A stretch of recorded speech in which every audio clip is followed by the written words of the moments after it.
Welcome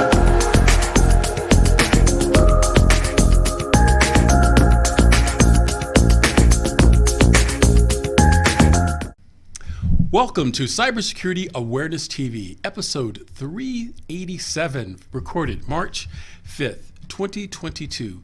My name is Mac Jackson Jr. I'm a cybersecurity consultant and researcher. If this is the first time you've seen our show, my show is about cybersecurity awareness education, news, interviews, and tips that you could use today to protect yourself from the fastest growing crime of the 21st century. And that's cyber attacks, folks, and cyber crimes. I would like to thank all of our viewers who have been with our show here for the last several years on CyberSecurity Awareness TV, bringing information to you about cyber threats and how to protect yourself, your family, and your business. From viewers like you from around the world have listened to CyberSecurity Awareness TV and followed my show. If you'd like to find out more information about my services and my company, you can go to my website at macjacksonjr.com. That's macjacksonjr.com. And check out my company at Vanderson Cyber Group. That's Vanderson Cyber Group. And remember, folks, I'm on social media, so remember to share, like, subscribe, and hit that notification button when you see our show. And by the way, you could also find us on the Roku network under WWDBTV, Roku streaming as well. In today's episode, we're going to talk about the ongoing war going on right now overseas between Russia and Ukraine. The cyber attacks there, folks, you're thinking are 3,000 miles away on the other side of the world. It may not affect you. Well, folks, these stories we have for you today will show you that, yes, it will affect you here in the homeland here in the U.S. In our second segment, we'll then continue our discussion on job scams that are going on regarding cybersecurity and cyber threats that can affect you. And this is on the rise, folks. It's a really interesting story and research that we found regarding these particular type of scams involving your employment. Amazing. In our third segment, as we do every week, we talk about things that you could do to protect yourself from these cyber threats, tips and techniques that you could do at home today with your business, folks. It's very important that you pay attention and take this information and share it with people that you know. But in our first segment, the U.S. Cyber Attack Division has reported an increasing alarm of cyber threats coming from overseas. And of course, this has happened because of the attacks that are going on between Russia and the Ukraine. The Russian government continues to use their military weapons to attack the Ukrainian people. These attacks have been incredible and have caused lots of carnage and damage to the people of Ukraine. Now, this is on the war type of attack using weaponry. But folks, the hackers there on the Russian side are also in a cyber war, and this is worldwide, not just between Russia, the U.S., or the Western states in Russia. These are other nation states and their cyber groups that are involved within these nation states that are attacking our homeland. But we folks our U.S. government also are counterattacking them as well. As we have stated on the show several months ago, there was a huge cyber attack that affected the east coast of the U.S. It affected the Colonial Pipeline. This attack caused the gas pipelines to be down for several days unless ransom was paid to these Russian hackers. Fortunately, they were caught and the money was paid back. But this is just a shot across the bow, folks, over on our side of the pond from a nation state causing a cyber attack with us. But yes, we're hitting them back as well. If nation states were to try, and this is information that I have obtained from our cyber research team and our U.S. government, if nation states were to attack our infrastructure here in the U.S., our country and our U.S. cyber team will definitely strike back and shutting down their infrastructure as well. Again, folks, it's like what we had in the 50s with nuclear war. If one country launches a nuclear attack, other countries will counterattack back. It's the same when it comes to cyber as well. So then the question, folks, we have is, how can these events in Ukraine affect you here in the U.S.? It affects you here in the U.S., folks, because of one word, cyber war. The cyber war has been going on for years. And what does this mean? Social media. That's one of the new platforms now that has been an element of the cyber war, where your Twitter, Facebook, Instagram accounts have all been sent to you with information that has been disinformation. It's not correct. This is fake information sent to you by our nation states that are trying to make you think politically a certain way that's not true. You could see it looking at some of these Facebook posts. You can also see it in social media. And now with video, using a technique called deep fakes, where you're looking at a video of a politician or information coming from one of the nation states, and it's totally fabricated and fake, folks. They even set it up where the actual correspondents are not even real. These are things that we need to be aware of. And the biggest one, folks, is malware and ransomware attacks. Now that Russia and the oligarchs that are connected with Russia are having their assets seized by the West, they're needing to find a way to have their monies available to them. And they are turning towards cyber cryptocurrency. And now a lot of the cryptocurrency companies are cutting back as well and not allowing them even to convert their dollars or rubles into cryptocurrency. So folks, there's a lot of things that are going on right now, and the reason we are telling you this story, that you need to be aware and things that you could do to protect yourself and your family from these type of cyber attacks. The former head of Department of Homeland Security's Cybersecurity Infrastructure Security Agency discusses the U.S. organization's things that they need to do and individuals what they need to do to protect themselves from these types of cyber threats. Here's a clip from CBS News from the former director of CISA regarding U.S. Homeland Security. Run this clip. There are new warnings today of destructive Russian malware targeting organizations in Ukraine. Experts say that country has long served as a testing ground for Russian cyber attacks. But since Russia invaded, the battle in the cyber realm has not matched the intensity of the fighting on the ground. Now, that has been very surprising to some of Ukraine's allies. Chris Krebs is CBS News cybersecurity expert and analyst. He's also former head of the cybersecurity for the Department of Homeland Security. That's probably why you recognize him, because he was on TV a lot back in the day. Chris Krebs, it's really good to see you this morning. You know, people thought there would be this massive cybersecurity attack. It has not happened yet. Why do you think that's the case? Well, good morning, and thanks for having me on. Yeah, I think the folks I've talked to, my own opinion, it is somewhat surprising that we did not see more activity in the preparatory stages of the Russian invasion. And that's frankly where cyber attacks are most useful. It's in the gray zone. It's before you have actual kinetic troops on the ground. In part, it may have been, and this is the opinion of others, and I tend to share it, is that the Russian strategy was based on speed, and they depended on Ukrainians to surrender. And so attacking infrastructure, bringing it down, and then having to rebuild it would not have been in the strategic interest of the Russians. And so, you know, perhaps they miscalculated here. But what it has allowed is, given the fact that the telecommunications networks are up, the Ukrainians have been able to really own the information space, and they own the narratives. The iconic images of the last 4 or 5 days all belong to the Ukrainians, and certainly not the Russians. Chris, can you talk about what the Russians are capable of when it comes to cyber attacks and the damage that that could cause and would cause? Well, the Russians are very capable. They've launched a number of attacks in Ukraine previously, 2015 and 2016. They took down the electrical grid. 2017, they launched a destructive global attack known as NotPetya that caused $200 to $300 billion in damage. So they are quite capable. They also host and provide safe harbor to cyber criminals, ransomware gangs. And so as I think we look forward, the potential is continued espionage campaigns against global governments, but as well as perhaps enabling ransomware actors to go after American businesses and Western businesses. And I'd point out that as the sanctions continue to lay waste to the Russian economy, it may become an economic necessity for ransomware actors to strike out and bring in revenue or money back into Russia. So, Chris, you mentioned the potential for strikes here in the U.S. Putin has made very clear that he sees America as the ultimate villain in this fight. So I would expect a cyber attack could come here. What are the risks on that front, and what can everyday Americans do if they want to secure, say, their bank account or their retirement account? Well, I think the general level of risk is still fairly low, absent any direct engagement between the U.S. and the Russians. And I'm talking between Russian security service forces. However, the U.S. government has been engaged with the critical infrastructure community, the banks, the energy companies, for quite some time. I'm talking months, and specific to the Russian invasion of Ukraine, to increase the level of resilience. 100% security is never really the objective.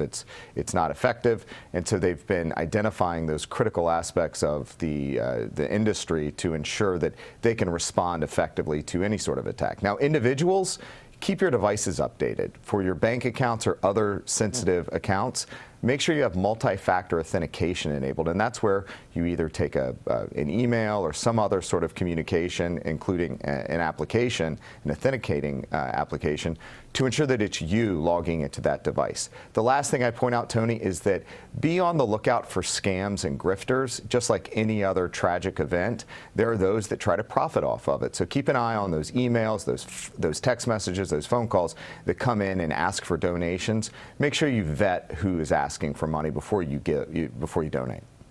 Chris, the U.S. and Ukraine's other Western allies have offensive cyber weapons. What does that look like exactly? Well, the U.S. and a number of our European allies are as good, if not better, than anyone else out there. So I think what you would be seeing probably right now is activities to ensure that the Russians cannot launch offensive cyber action. So it's more playing offense for better defense. So going after their servers and command and control infrastructure, as it's known, to ensure that they can't launch anything here, kind of putting sand in their gears to make it harder to operate. Also looking at some of the disinformation operations that the Russians may be using to launder their narratives and push their propaganda, to make sure that those don't get out of Russia and taint the airwaves. We are all on high alert. Chris, thank you.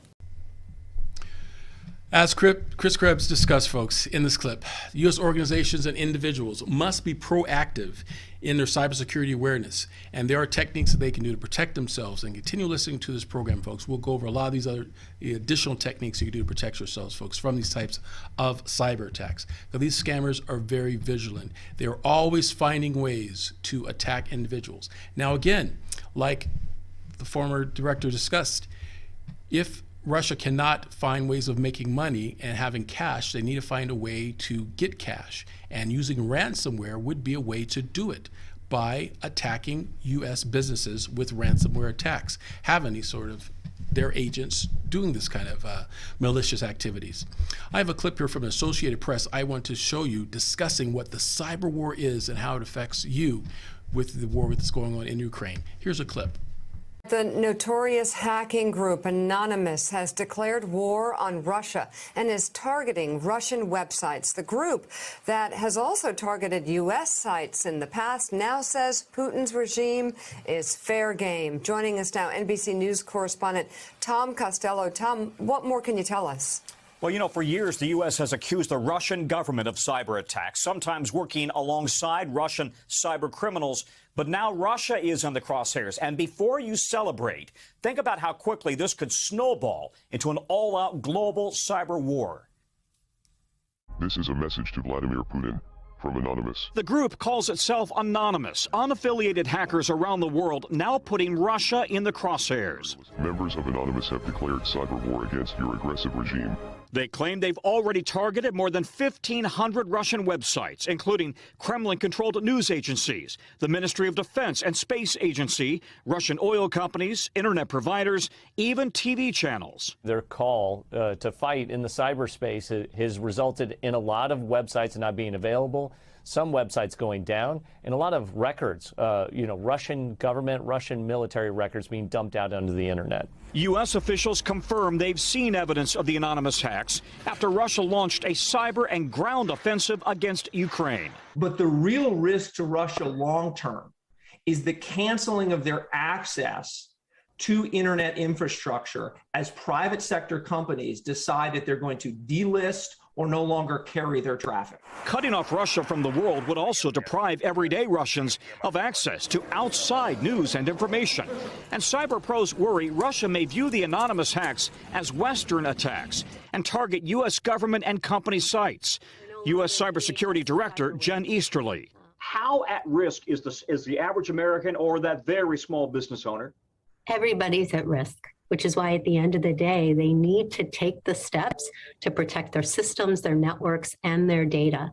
This can happen to anyone. There is no one that is immune from potentially getting hacked. The cybersecurity basics: never click on suspicious emails or links, use complicated passwords, and multi-step authentication. Back up your computers and keep security software up to date. This basically ensures that he can log in even when the password is changed. Israeli firm CyberBit uses real-world attacks to train American companies to defend themselves. The questions organizations need to ask themselves is not if they are going to be hit, but when they are going to be hit. As for Anonymous, now targeting Russia. We are anonymous.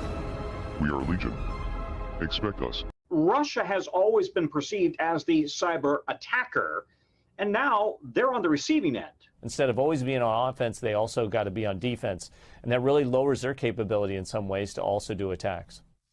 Yeah, that's the concern here. The cyber battlefield seems to be expanding by the day. You know, we've already seen U.S. oil pipelines, food supplies, hospitals, banks attacked in recent years. Experts say they could be targeted again, but also electric grids, dams, water systems. Everything is a potential target right now. By the way, the U.S. Cybersecurity Agency, if you're a small business or just a typical American family, they have great resources online how to protect yourself.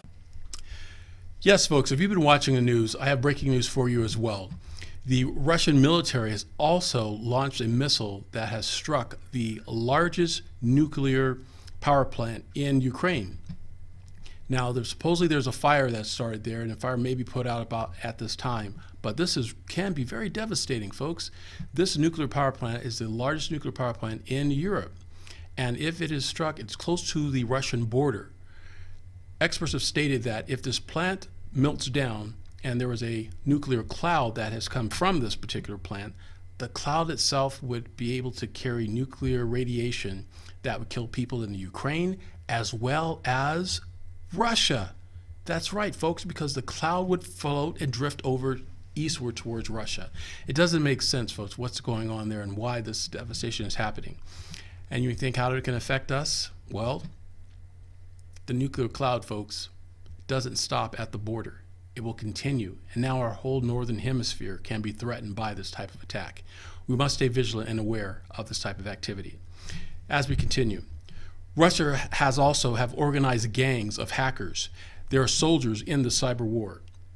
However, the Western folks, Western civilization, democracies have also have their significant group of cyber hackers and white hat hackers that are on the ready and have used offensive techniques in protecting our homeland from these types of cyber threats and cyber attacks. Our research has found that a group of cyber hackers from Russia has been involved in this type of cyber attack, and we have a clip for you to show you regarding their activity. Here's this clip now.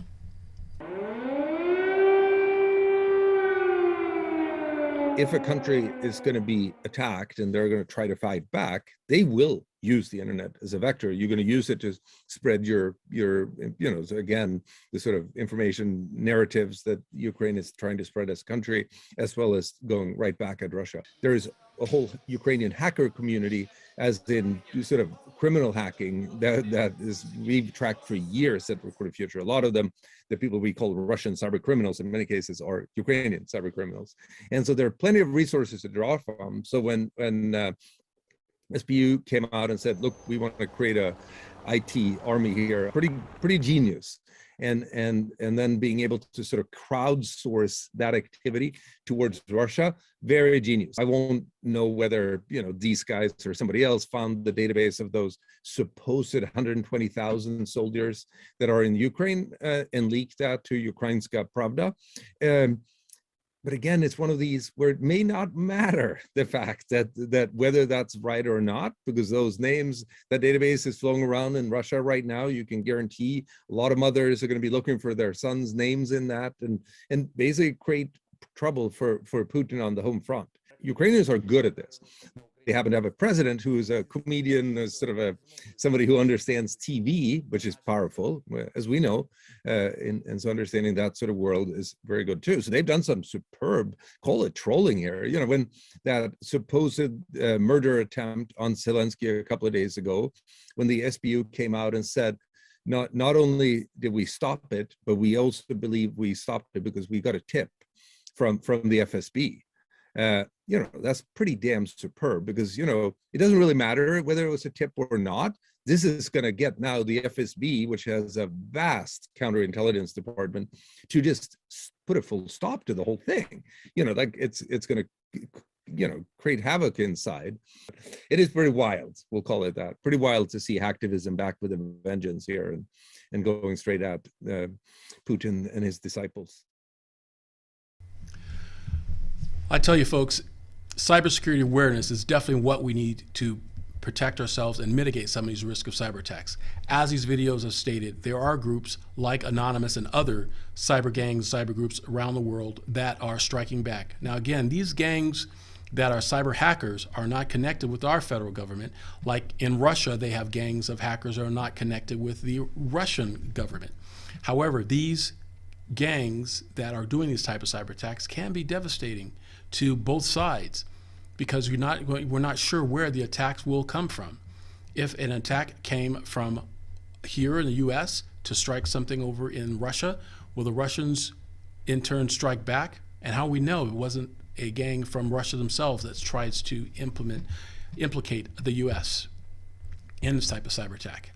Folks, we must stay vigilant, stay strong, and stay aware of what's going on. Stay proactive.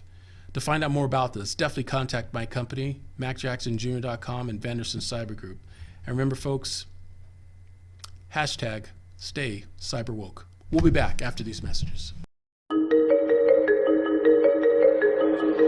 You can help limit the damage from identity theft with some quick responses.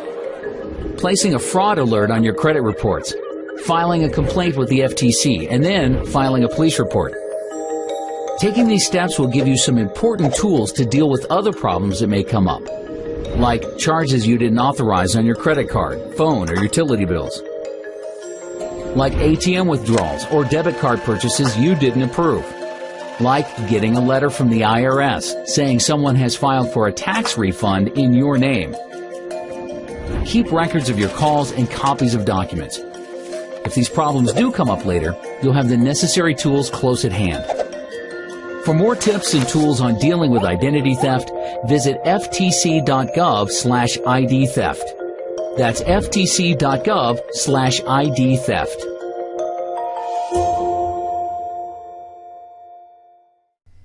Hi, folks. Welcome back to CyberSecurity Awareness TV. I'm your host, Matt Jackson Jr. In this segment, we're discussing cyber scams.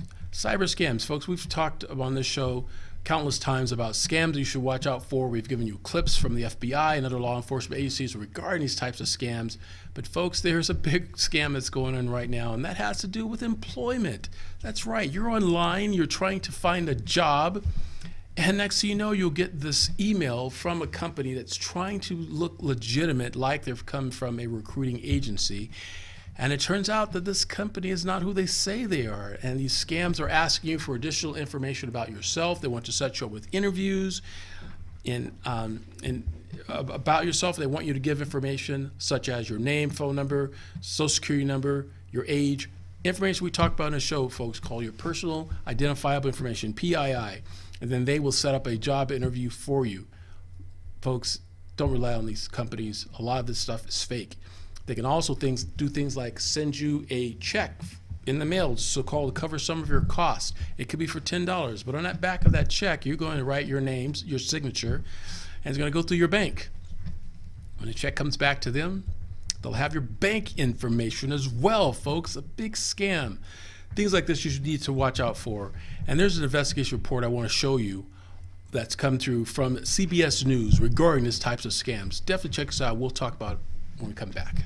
That's exactly right, Bo. We often report that people over 65 are most vulnerable to being conned, but It's more younger people who fall victim to work scams. There are a number of scams aimed at those seeking jobs, and many involve identity theft and payments using fake checks. The contact is primarily made by either email or text message. Victims report that they have applied for several jobs online and thus often believe that the contact is the result of those online efforts.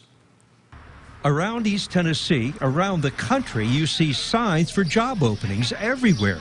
And with more people currently wanting to work from home, the door is open to even more job scams. Experts report that scammers post fake online job listings, and it's those job seekers who are targeted. The Better Business Bureau reports that an estimated 14 million people are exposed to employment scams every year. The average loss is $1,000, and $2 billion is lost annually nationwide. Here's Tony Binkley. So it's a heat map of all the different scams in different parts of the country. When the BBB president zeroes in on East Tennessee, more than 7,000 scams have been reported. And just this month, bogus online purchase scams are spiking. But one of the largest dollar losses was a job scam. They got a Facebook ad, a 9-to-5 job that said they could make over $10,000 a month. And they ended up losing $9,800. How do you go about avoid falling for one of these fake job sites? So if you see a job offer, the best thing to do is try to go to the company's website and confirm that that job offer is real. Even some of the most famous job sites that are out there, Indeed and things like that, are reporting a lot of scams from their site. So you just got to make sure that this job is real before you start giving out personal information. A recent survey found that women accounted for nearly 67% of job scam complaints. The age group most targeted at 28% are those between 25 and 34, 22% are age 35 to 44, and 17% are between 18 and 24. Our studies show that like 30% of the people, and sometimes as high as 50%, give out their driver's license and social security numbers to people they don't even know. And that's all they want. They want that, and if they get that, they get access to your account. The Better Business Bureau has a site called Scam Tracker. That's where the BBB collects information where you can report scams.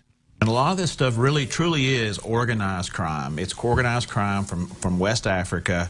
It's been well documented. I mean, this is real stuff. It's not somebody just trying to get a few $100s. This is organizations that are trying to get thousands of dollars from you. Now, in that BBB report, the largest number of victims believe that they were being hired by some of the country's biggest companies like Walmart and Amazon. Amazon states it has warnings about job scams using its name. Amazon says it posts all job opportunities at Amazon Jobs and does not require anyone to purchase any equipment or pay initiation fees. Walmart reports that all jobs it has available can be checked out at its website and advises any job seeker to only trust emails that are from Walmart.com.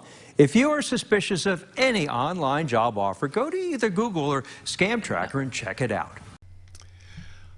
Boy, it's amazing, folks, these type of job scams that are out there. But you can do something about it, and definitely stay proactive, folks. If you suspect any sort of fictitious information you received or email that you didn't request for someone, definitely don't click on a link to respond back. Go to the company's website, like I stated in the clip.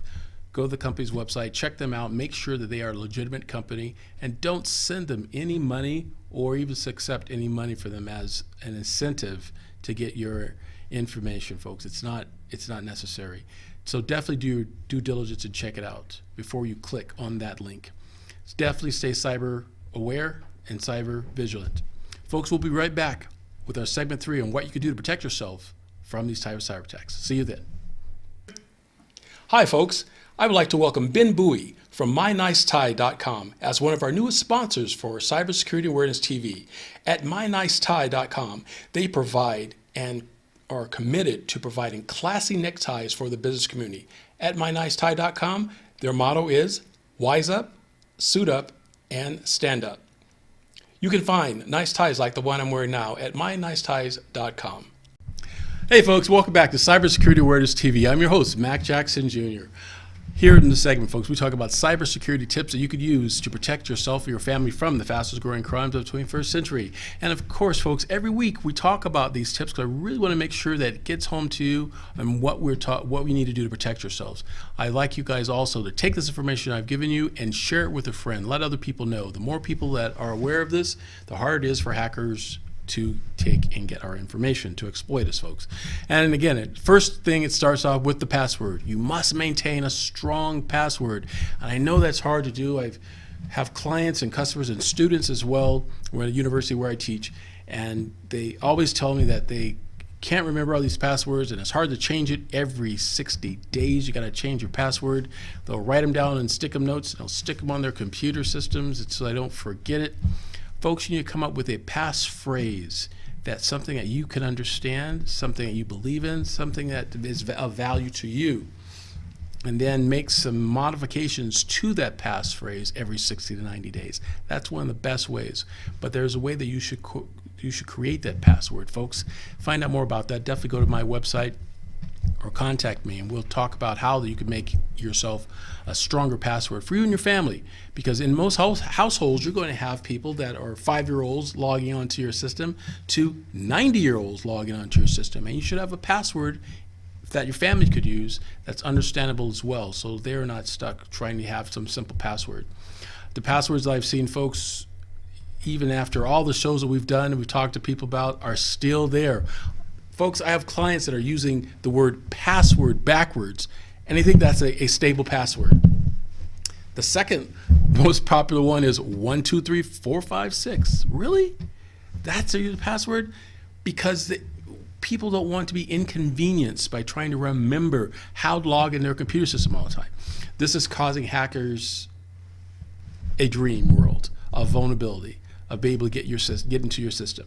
You need to have a password that is hard for them to remember.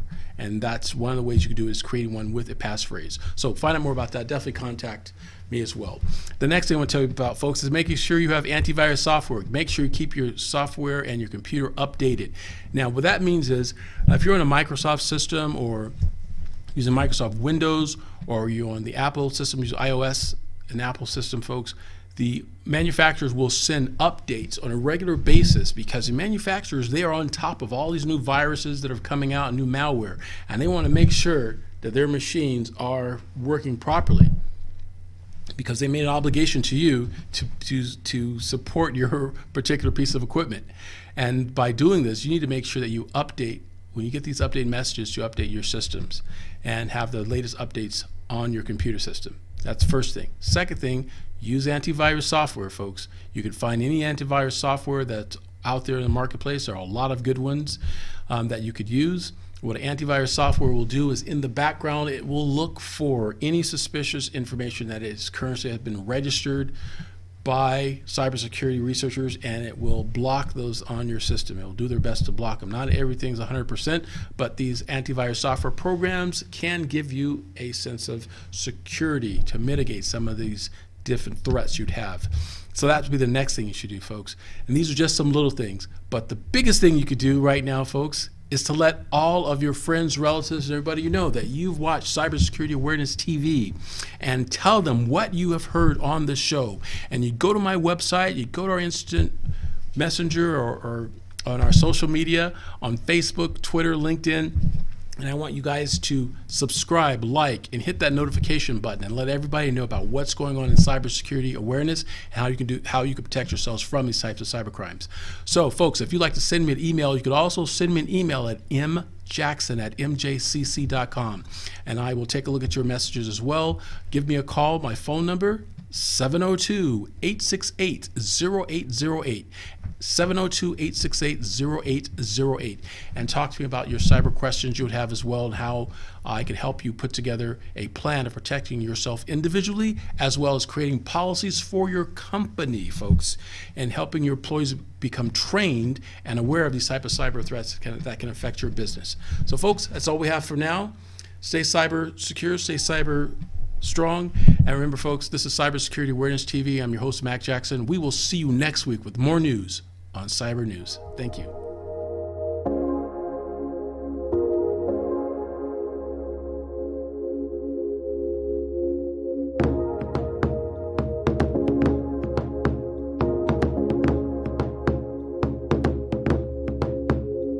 you.